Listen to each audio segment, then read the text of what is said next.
की आस्था महाराज सनातन सिद्धांतों में नहीं है, वैदिक सिद्धांतों में नहीं है। बड़े लोग तर्क वितर्क, अरे मारे आपका कृष्ण तो ये करता था वो करता था। अच्छा, कटाक्ष भी वो लोग करते हैं जिन्होंने कभी ग्रंथ का मुंह तक नहीं देखा। हम गए थे ना, उसका भजन सुना, बड़ा रस आया। आहा,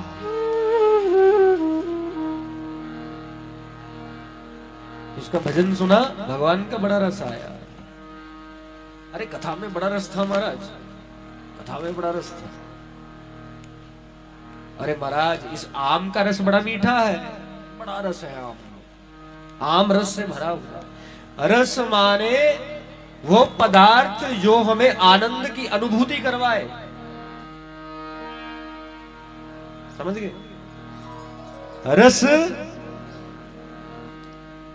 आनंद सूचक है, काम सूचक नहीं है, वासना सूचक नहीं है।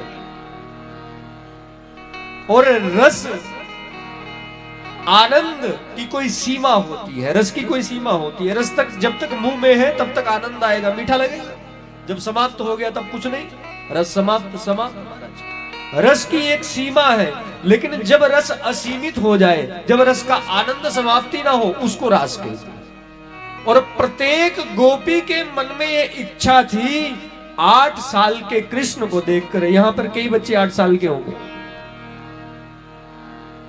कभी कृष्ण मेरा पुत्र बनता ना। जो छोटी थी उसके मन में इच्छा हुई, कभी कृष्ण मेरा भाई बनता। तो भगवान ने कहा एवं वस्तु, ऐसा ही होगा। इसलिए भगवान ने सबका पुत्र, सबका सखा, सबका मित्र, सबका भाई बनने के लिए रास मंडल का आयोजन किया। रास काम सूचक नहीं थी महाराज, रास आनंद सूचक थी। तो हम समझ लेते ना भगवान कृष्ण को, पता नहीं गोपियों के साथ 8 साल का बालक कहीं छोड़ दिया जाए महिलाओं में महाराज, उसको देख करके काम नहीं प्रेम प्रकट होता है, होता है।